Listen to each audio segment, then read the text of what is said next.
El siguiente relato se llama El azar. La tarde que Irene y Manuel se casaron llovió tanto que parecía que el cielo se caería, de tal forma que Micaela, la abuela de Irene, moviendo la cabeza dijo en voz alta que el cielo les estaba dando un mal presagio a los novios, que ella siempre dijo que esa boda no debía ocurrir. Por supuesto que nadie le hizo caso, ya que no era ningún secreto que la señora ya no estaba bien de sus facultades mentales, además que no era cierto que a alguien le hubiera dicho lo de la boda, o por lo menos nadie la había escuchado. Los novios se conocieron 6 meses antes de la boda, cada uno había tenido poco antes de conocerse una relación fallida, Irene porque había descubierto una infidelidad de su exnovio por segunda ocasión, y de Manuel nadie estaba muy seguro, solo se sabía que recién se había divorciado y él se había quedado con la custodia de su pequeña hija, pero incluso Irene desconocía los pormenores de la separación, ya que a él no le interesaba hablar de su exesposa, es más, parecía que le incomodaba tocar el tema. Lo único que le contó ante la insistencia de ella mientras caminaban en el parque con su hija fue que se había divorciado debido a que su esposa se había convertido en una mujer completamente histérica, además de haberle sido infiel en más de una ocasión, pero que por fortuna, gracias a algunas pruebas psicológicas que le hicieron por parte de sus abogados, se determinó que ella no era apta para quedarse con la niña, así que fue él quien se quedó con su custodia y que después del juicio, él ya no volvió a saber nada de ella. Por dentro Irene sintió un vacío en el estómago pensando en lo triste que debió sentirse esa mujer al haber perdido a su hija, pero se dijo a sí misma que Manuel debió haber tenido muy buenas razones para hacer lo que hizo, en especial porque estaba protegiendo a su hija. El tiempo pasó y poco a poco de ese hombre cariñoso y atento poco quedaba, no quería aceptarlo, pero se daba cuenta que el presagio de la abuela se estaba haciendo realidad. Manuel comenzó con los celos sin razón, le prohibió tener amigos. En medio de esto, algo llamó la atención de Irene, y es que cuando ellos se conocieron Manuel no trabajaba, ya que según sus palabras estaba dando un año sabático, pero ya había pasado mucho tiempo e Irene veía que ni siquiera se preocupaba por buscar trabajo. Por este motivo era ella quien se tenía que hacer cargo de los gastos de la casa, además del cuidado de él y hasta de atender a la hija de Manuel. Conforme el tiempo pasaba, Manuel se fue volviendo irascible. No le gustaba que Irene volviera tarde del trabajo, aun sabiendo que ella debía doblar turno para pagar todas las cuentas, pero tampoco la dejaba en paz cuando ella estaba en casa. Todo le molestaba, no le gustaba lo que le cocinaba o cómo le planchaba las camisas. Incluso si le llamaba la atención a la pequeña para que no brincara en las camas, o cuando quería jugar cerca de la estufa mientras estaba encendida, Manuel le gritaba a Irene para que dejara a la niña en paz. Irene estaba desesperada y sentía que poco faltaba para llegar a la misma histeria de la exesposa de Manuel. Ahora la empezaba a entender, y lo que era peor en ese momento, recién había comprobado que ya estaba embarazada. Muy en el fondo, ella tenía la esperanza que al nacer el bebé todo cambiaría, pero eso solo fue un sueño, porque esto no fue así. Al nacer el bebé, los pleitos y los problemas continuaron siendo el pan de cada día en esa casa. Quizás hasta peores, porque ahora se agregaba que a Manuel no le gustaba que el niño llorara, y menos en la noche, así que apuraba a Irene a darle de comer o cambiarle el pañal, lo que fuera con tal de que el pequeño se callara. Ella estaba exhausta, la carga emocional y de trabajo en casa la tenían agotada y triste, pero la verdadera señal de alarma le llegó un día que Manuel se fue a caminar para despejarse.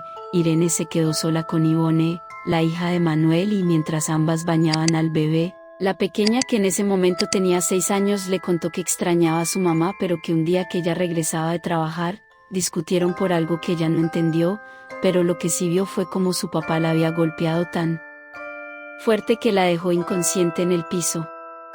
Ivone le relató cómo su padre la tomó de la mano y subiéndola al auto le dijo que no volvería a ver a su madre. No la dejó siquiera despedirse de ella ni ver si estaba bien, además que le advirtió que si se llegaba a quejarse o hablar de lo sucedido podía correr con la misma suerte. Irene podía ver la tristeza y el miedo reflejado en los ojos de la niña. La niña le hizo jurar que no le diría nada a su papá, y así lo hizo, pero desde ese momento su angustia creció. Le aterraba no saber con qué clase de persona se había casado. Estaba convencida que su decisión de casarse había sido por demás apresurada, pero ahora le tenía miedo incluso para pedirle el divorcio, y lo que era peor, por si le faltaran desgracias en su vida, debido a los celos y las escenas constantes de Manuel acababa de perder nuevamente su trabajo. Se sentía desesperada y abrumada ya que tenía la responsabilidad no solo del hijo de ambos sino de aquella pequeña que, aunque no fuera su hija, ya la quería y sabía tenía que alimentar, dar educación, vestido y medicamentos. El trabajo lo perdió porque al concluir el contrato que había firmado ya no se lo quisieron renovar. Manuel había causado muchos problemas cuando iba por ella, le inventaba romances con todos los hombres que veía en el lugar, ya fueran compañeros o clientes de la tienda. En ocasiones estuvo a casi nada de agarrarse a golpes con ellos. Más de una vez lo tuvieron que correr de la tienda ante la vergüenza de Irene, quien además de esto tenía que sufrir los regaños de su jefe. Por todo lo anterior no le sorprendió que le dijeran que no le darían otro contrato, por lo que nuevamente se quedó desempleada. Esa misma noche le dio la noticia a Manuel, quien bastante enojado la instó a buscar otro empleo prometiendo que él se haría cargo de los niños, pero que después también buscaría trabajo, promesa que ya había hecho tantas veces que Irene sabía no tenía intención de cumplir. Al otro día, y después de dejar a los niños limpios y la comida lista, salió a la calle con varias solicitudes de empleo bajo el brazo, rezando por encontrar pronto un trabajo y poder llevar dinero a su casa. Caminó todo el día, entró a negocios y oficinas para ofrecer sus servicios como recepcionista, vendedora o haciendo limpieza, habló con varias personas, pero en ningún lugar cubría el perfil. Solo había estudiado hasta la secundaria y en todo le pedían como mínimo la preparatoria o el pago era muy poco con el que no alcanzaría para mantener a toda su familia. Decepcionada y frustrada regresó a casa con la esperanza de tener mejor suerte al siguiente día. No podía entender cómo Manuel no se preocupaba en lo más mínimo por la manutención de la casa, en especial de su hija. A veces salía y regresaba con unas monedas que no alcanzaban a cubrirlo de un día de comida y era con todo lo que aportaba, además que nunca decía de dónde lo obtenía, aunque Irene estaba segura que no estaba haciendo nada legal. Ya comenzaba a oscurecer cuando, cansada por todo lo que caminó, tomó el autobús de regreso, pagó y buscó un lugar para sentarse. Encontró un lugar vacío junto a un hombre de unos 45 años, vestía ropa casual, playera tipo polo y pantalón de gabardina. Cuando Irene se sentó, lo primero que hizo fue ver su celular, al que había puesto en silencio para no ser interrumpida en su búsqueda de empleo. Tenía varios mensajes y llamadas perdidas de Manuel, quien enojado la cuestionaba el por qué no contestaba y por qué se tardaba tanto. En uno de los últimos mensajes le reclamó que estuviera con uno de sus amantes. Definitivamente sus celos estaban fuera de control. No le quiso marcar para evitar una discusión, le daba mucha vergüenza que la escuchara la gente que iba en el camión, así que solo le envió un mensaje diciéndole que se acababa de subir al camión, que ya iba de regreso, a lo que él solo le puso como respuesta un frío ok. Como le hubiera gustado que le preguntara cómo le fue, si estaba cansada o tenía hambre, pero no, ese hombre ya estaba enfermo de celos. La veía como un objeto de su propiedad y lo único que le importaba era saber que no lo engañaba con otro hombre. Los nervios hicieron que acomodara mal los documentos que llevaba en la mano y del folder cayera al piso la única solicitud de empleo que le había quedado. El hombre que estaba sentado junto a ella y que sin que se diera cuenta, no le había quitado la vista de encima, la levantó. Fue este papel el que le dio el pretexto perfecto al hombre para comenzar una conversación con ella. Hacía tanto que Irene no conversaba con nadie que se sintió bien platicando con aquel hombre. La hizo sentir segura al estar en un transporte público. Ahí no llegaría Manuel ni la sorprendería hablando con ese extraño. No le preguntó su nombre, no le interesaba porque sabía que no serían amigos, ni siquiera se volverían a ver. El viaje duraba poco más de una hora, así que tuvieron tiempo de conversar. Ella fue quien más habló, le contó parte de su historia omitiendo los maltratos de su marido. Aquel hombre la escuchó atentamente y cuando ella terminó de hablar la miró fijamente, con una mirada que a ella le produjo un escalofrío en la nuca y la espalda. Entonces, con una seriedad que ya no había visto en todo el tiempo que habían estado ahí, él se presentó, hablándole por su nombre y le aseguró que le podía resolver fácilmente sus problemas económicos.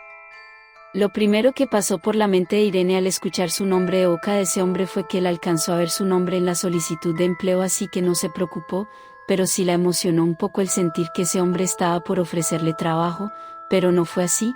Lo que escuchó la dejó sin palabras.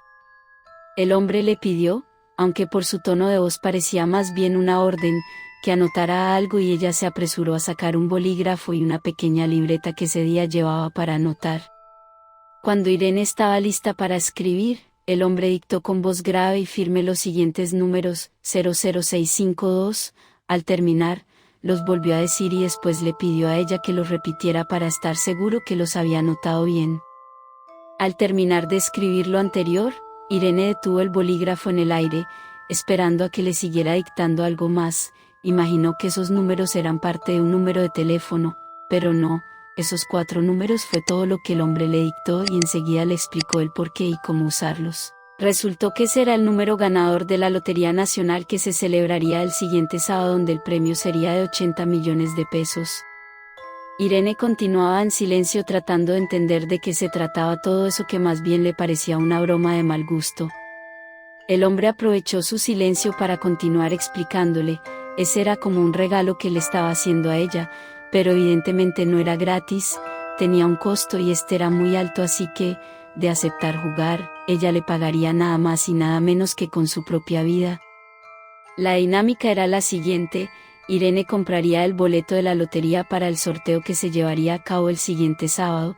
Entonces, después de haber ganado el premio mayor y cuando él lo creyera conveniente, le daría una indicación para que ella se quite la vida aventándose a las vías del metro. Ahora bien, esto podía ocurrir en un día o en 60 años después de haber ganado el premio. El tiempo era un albur, pero un albur que por esa cantidad de dinero bien valía la pena jugar. Por supuesto que no había forma de no cobrarse, ya que, al aceptar el trato, él se adueñaba de su voluntad al momento de cobrar la deuda, así que sí o sí debía pagar, cerró él. A Irene esto pasó de parecerle extraño a ser algo abominable. No sabía quién era ese hombre y ahora solo quería bajarse de ese autobús. Muy molesta le dijo que estaba completamente loco y que prefería seguir caminando todos los días hasta encontrar un trabajo decente antes de aceptar algo así, claro, en caso de que fuera cierto. El hombre no se inmutó en absoluto, solo la miró con una expresión de diversión, movió la cabeza en aceptación y le pidió que conservara los números por si en algún momento se animaba. Ya estaba cerca de la parada donde se bajaría, así que Irene se levantó de su asiento para caminar a la puerta del autobús y vio que en la parada ya la esperaba Manuel con los niños. Su mirada reflejaba enojo, ya que había observado el final de la interacción que Irene había tenido con aquel hombre del autobús, por lo que no le quitó la mirada de encima, pero este hombre, al sentir su mirada, lo volteó a ver con un gesto sonriente. Manuel creyó ver un destello rojo que salía de los ojos de aquel hombre, sintió que lo recorrió un escalofrío, volteó la cara con miedo ante una fuerte carcajada de aquel hombre, carcajada que ambos alcanzaron a escuchar a pesar que el camión ya había avanzado. Manuel le dio al bebé a Irene, tomó a Ivone de la mano y caminaron un rato en silencio. Después de pasada la impresión del susto, Manuel comenzó una discusión, ya que le parecía difícil creer que ese hombre no fuera amigo de su esposa. Los había visto hablar, así que el reclamo era porque no se conocían o ella hacía amistad con cualquier extraño que iba encontrando en la calle, pero por más que ella le había contado más de una vez cómo fueron las cosas, mostrándole la libreta para convencerlo, a Manuel no le parecía algo en absoluto creíble. Aunque sin decirle nada, por dentro sentía que podía ser cierto, no se quitaba de la mente la mirada de aquel hombre. Esa noche cenaron y se fueron a dormir, como casi todas las noches últimamente, sin dirigirse la palabra. Al otro día Irene volvió a llenar solicitudes y fue en busca de una oportunidad de trabajo, pero esta vez no caminó mucho, casi enseguida encontró trabajo en una tienda que estaba cerca de su domicilio. Regresó muy contenta a darle la noticia a Manuel, quien en lugar de alegrarse se molestó por el sueldo tan bajo que su esposa iba a recibir y más aún si tendría que trabajar de lunes a sábado. Pero Irene estaba contenta y no dejaría que ni él ni nadie le robara su emoción. Al siguiente día se fue a trabajar y al volver a casa pasó a comprar pan para la cena, les contó a Manuel y Ivone lo que hacía y les dijo que ese trabajo le gustaba. Pero como era su costumbre, Manuel le preguntó si no había hombres trabajando ahí y ante la negativa de Irene le dijo que al siguiente día la iría a visitar con los niños, para saber si era cierto que no había hombres y para asegurarse que los sábados también tenía que trabajar. Y así lo hizo. El sábado se presentó con los niños para visitarla, se cercioró que en efecto estaba trabajando y que no había ningún hombre trabajando en el lugar, le dio un beso en la boca y se salió de ahí satisfecho diciendo que se llevaría a los niños al parque. En la tarde que regresó de trabajar vio que aún no regresaban y se sentó a ver la televisión hasta que se quedó dormida. La luz del día en los ojos la hizo despertar, buscó a su familia, pero seguían sin llegar. Comenzó a sentir miedo de que les hubiera pasado algo, pero el miedo cambió por terror cuando revisó las habitaciones y se dio cuenta que no estaba ni la ropa de Manuel ni la de los niños. En su desesperación no sabía qué hacer ni a quién dirigirse, así que lo único que se le ocurrió fue hablarle a su mamá. Esta le pidió que se calmara y que ella saldría a buscar en hospitales y delegaciones. Pero la búsqueda no duró tanto, encontraron a los pequeños en una estación de la policía. Una patrulla vio a la pequeña caminando sola empujando con mucho esfuerzo la carriola de su hermanito. Hasta el momento la niña no había dicho absolutamente nada, pero al ver a su abuela corrió a abrazarla. En la estación de policía esperaron a que llegara Irene para entregarle a los pequeños y que rindiera su declaración. Ella se fue a casa y continuó llamando a Manuel sin obtener respuesta. Fue hasta el siguiente día que le hablaron para decirle que al parecer habían encontrado a su esposo, pero tristemente este había sufrido un accidente y había fallecido. Les dejó a los niños a su mamá y con mucho miedo fue a reconocer a su marido, sí era él, pero el accidente lo había dejado muy mal, aún así lo reconoció. Entregó la información que le pidieron, y le entregaron el informe de la necropsia que le habían hecho. Irene se sentía triste, pero a la vez aliviada y eso la llenaba de culpa. Antes de salir de ese lugar una señorita le habló para que firmara unas hojas y así poder entregar las pertenencias de su marido, así lo hizo, las tomó y se fue a casa. Ya estando con los niños en casa trató de explicarle a Ivone que su papá no volvería, pero que le ayudaría a encontrar a su mamá. La niña parecía haber escuchado solo lo último y dio un grito muy emocionado. Los dejó viendo la televisión y salió rápido a la tienda para comprar algo para la cena. Al volver a casa, mientras sacaba las llaves frente a su puerta alcanzó a ver del otro lado de la acera a aquel hombre del autobús, a quien ya había olvidado casi por completo. Este le sonrió de una forma que a ella le dio mucho miedo y entró rápido a su casa poniéndole doble llave a la puerta.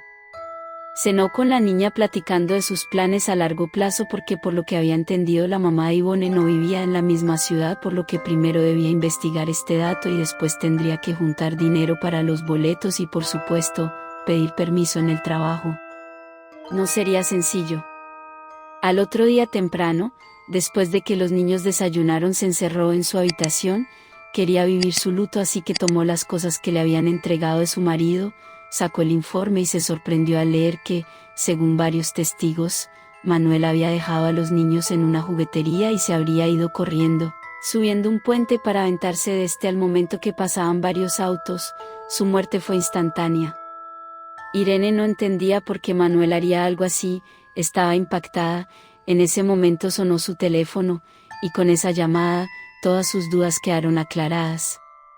¿Quién le habló? No se presentó, pero le explicó que Manuel recién había abierto una cuenta en el banco y ella como su viuda era la dueña de ese dinero, 80 millones de pesos.